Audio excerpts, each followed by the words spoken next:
जी नमस्कार साथियों, आप सभी लोगों का बहुत बहुत स्वागत है। आज के इस नए क्लास में हम सभी लोग पढ़ने वाले हैं बीएसएससी ऑफिस अटेंडेंट यानी कार्यालय प्रचारी भर्ती परीक्षा के लिए अति महत्वपूर्ण 40 जीके एंड जीएस प्रश्न को देखेंगे। तो चलिए चलते हैं आज का अपना पहला प्रश्न पे।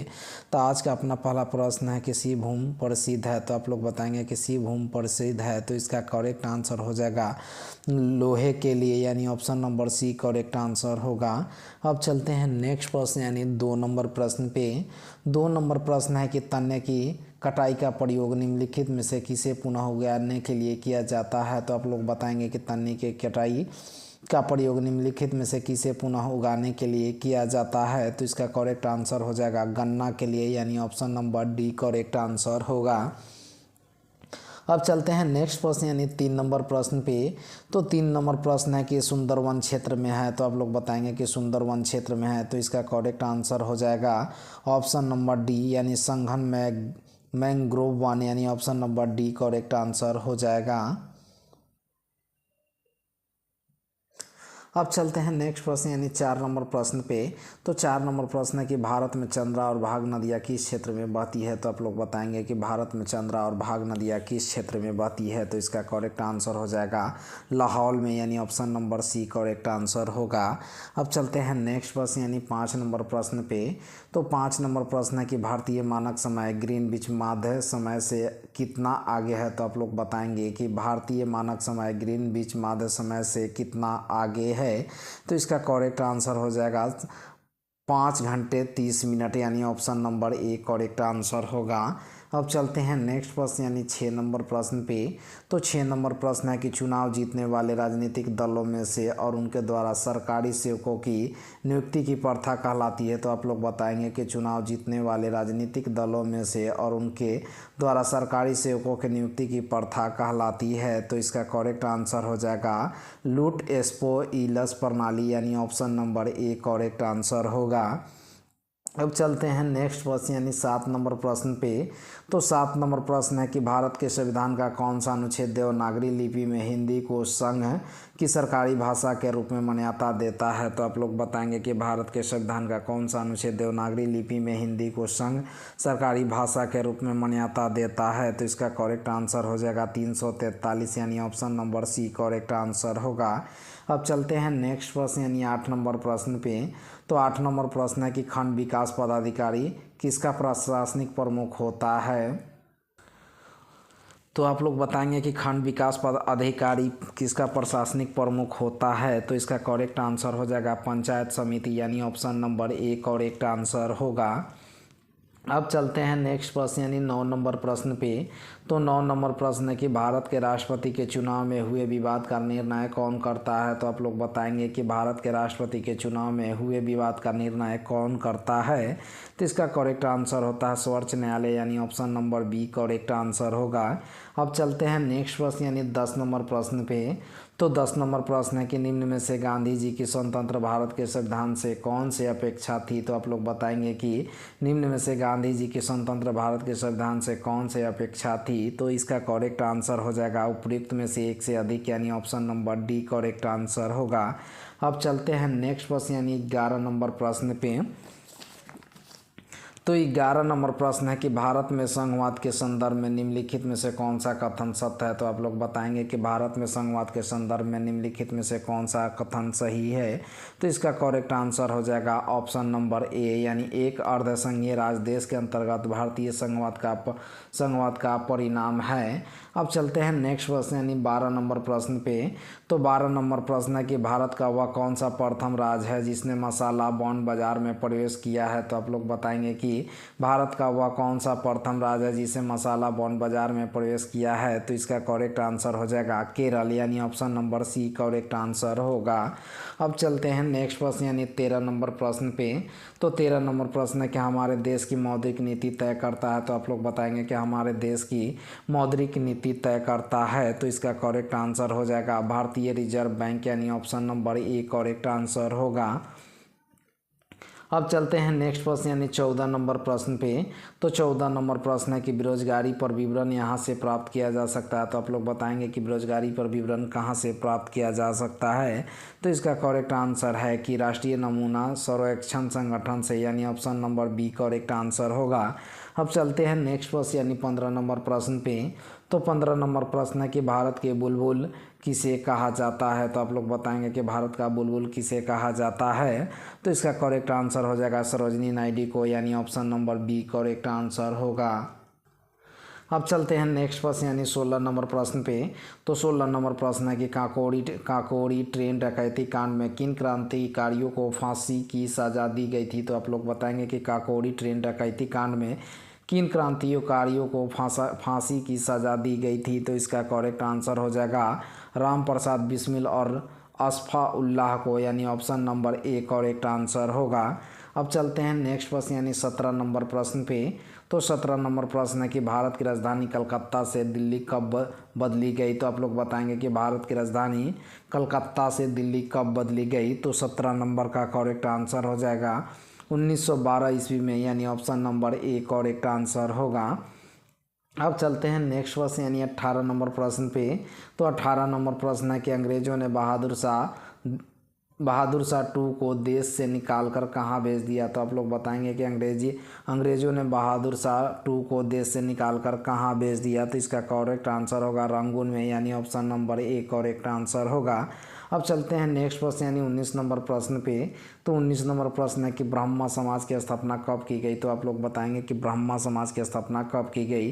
तो इसका करेक्ट आंसर हो जाएगा 1828 ईस्वी में, यानी option number A correct answer होगा। अब चलते हैं नेक्स्ट प्रश्न यानी 20 नंबर प्रश्न पे। तो 20 नंबर प्रश्न है कि गांधी जी ने सत्याग्रह का पहला महान प्रयोग किया था। तो आप लोग बताएंगे कि गांधी जी ने सत्याग्रह का पहला महान प्रयोग कहाँ किया था। तो इसका करेक्ट आंसर हो जाएगा ऑप्शन नंबर सी, यानी दक्षिण अफ्रीका में।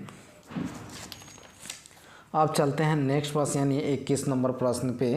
तो 21 नंबर प्रश्न है कि मुद्रा राक्षस का लेखक कौन है। तो आप लोग बताएंगे कि मुद्रा राक्षस का लेखक कौन है। तो इसका करेक्ट आंसर हो जाएगा विशाखा दत्त, यानी option number B correct answer हो जाएगा। अब चलते हैं नेक्स्ट प्रश्न यानी 22 नंबर प्रश्न पे। तो 22 एलोरा की गुफाएं स्थित है। तो आप लोग बताएंगे कि एलोरा की गुफाएं स्थित है। तो 22 नंबर का करेक्ट आंसर हो जाएगा महाराष्ट्र में, यानी option number A correct answer होगा। अब चलते हैं नेक्स्ट प्रश्न यानी 23 नंबर प्रश्न पे।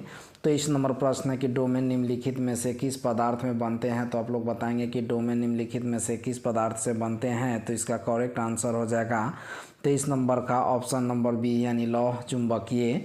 अब चलते हैं नेक्स्ट प्रश्न यानी 24 नंबर प्रश्न पे। तो 24 नंबर प्रश्न है कि जब डीसी मोटर की गति बढ़ती है तो आर्मचेयर से विद्युत प्रवाह होता है। तो आप लोग बताएंगे कि जब डीसी मोटर की गति बढ़ती है तो आर्मचेयर से विद्युत प्रवाह होता है। तो इसका करेक्ट आंसर हो जाएगा कि कम हो जाती है, यानी option number A correct answer होगा। अब चलते हैं नेक्स्ट प्रश्न यानी 25 नंबर प्रश्न पे।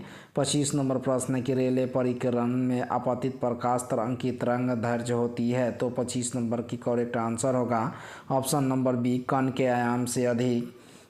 अब चलते हैं नेक्स्ट प्रश्न यानी 26 नंबर प्रश्न पे। 26 नंबर प्रश्न है कि ऑक्सीकरण में क्या होता है। तो आप लोग बताएंगे कि ऑक्सीकरण में क्या होता है। तो इसका करेक्ट आंसर हो जाएगा इलेक्ट्रॉनों की हानि, यानी option number D correct answer होगा। अब चलते हैं नेक्स्ट प्रश्न यानी 27 नंबर प्रश्न पे। 27 नंबर प्रश्न है कि गंदे सार्वजनिक मूत्रालय में निम्न में से कौन सी गैस निकलती है। तो आप लोग बताएंगे कि गंदे सार्वजनिक मूत्रालय में से निम्न में से गैस निकलती है। तो इसका करेक्ट आंसर हो जाएगा अमोनिया, यानी option number A correct answer होगा। अब चलते हैं नेक्स्ट प्रश्न यानी 28 नंबर प्रश्न पे। 28 नंबर प्रश्न है कि निम्नलिखित में से कौन सी सबसे भारी धातु है। तो आप लोग बताएंगे कि निम्नलिखित में से कौन सी सबसे भारी धातु है। तो इसका करेक्ट आंसर हो जाएगा ओसीमियम, यानी option number D correct answer होगा। अब चलते हैं नेक्स्ट प्रश्न यानी 29 नंबर प्रश्न पे। 29 नंबर प्रश्न है कि दूध के फटने पर कौन सा एसिड उत्पन्न होता है। तो आप लोग बताएंगे कि दूध के फटने पर कौन सा एसिड उत्पन्न होता है। तो इसका करेक्ट आंसर हो जाएगा लैक्टिक एसिड, यानी option number C correct answer होगा। अब चलते हैं नेक्स्ट प्रश्न यानी 30 नंबर प्रश्न पे। तो 30 नंबर प्रश्न है कि किसी गुणसूत्र पर गैर रंजित द्वितीयक संकुचन को कहा जाता है। तो आप लोग बताएंगे कि किसी गुणसूत्र पर गैर रंजित द्वितीयक संकुचन को कहा जाता है। तो इसका करेक्ट आंसर हो जाएगा ऑप्शन नंबर बी यानी उपग्रह यानी अनुषंगी।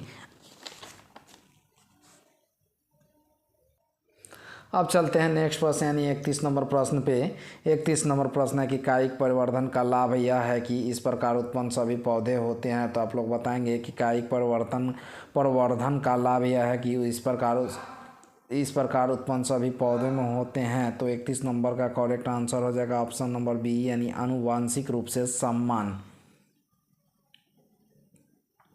अब चलते हैं नेक्स्ट प्रश्न यानी 32 नंबर प्रश्न पे।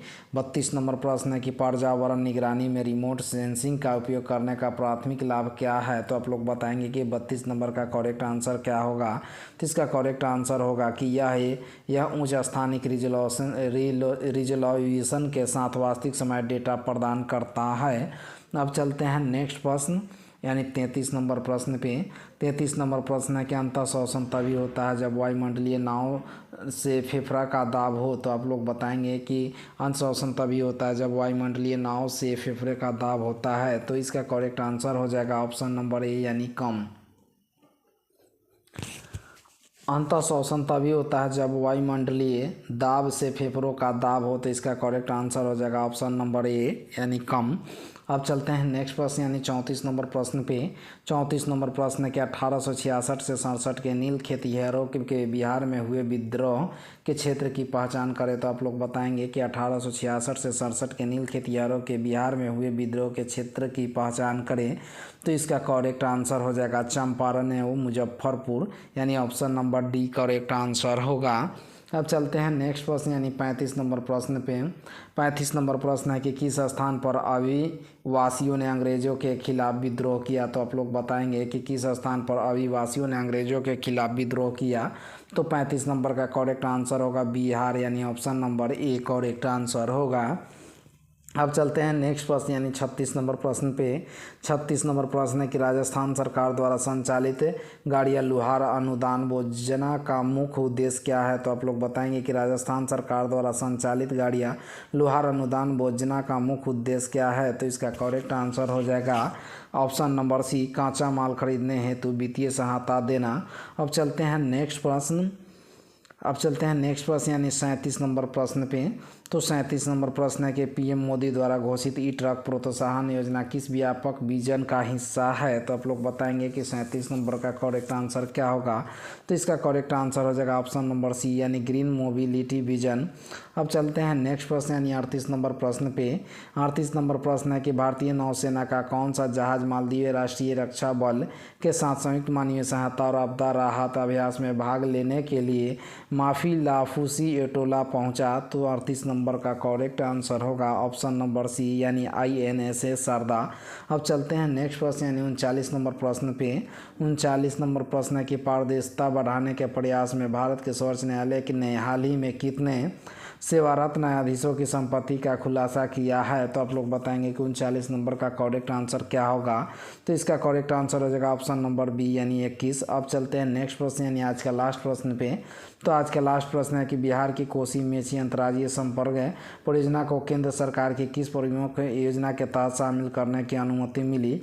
तो इसका करेक्ट आंसर हो जाएगा ऑप्शन नंबर सी यानी प्रधानमंत्री कृषि सिंचाई योजना तंत्रित सिंचाई लाभ का क्रम यानी option number C correct answer होगा। अगर यह सेशन आप लोगों को अच्छी लगी हो तो चैनल को सब्सक्राइब जरूर करें। धन्यवाद।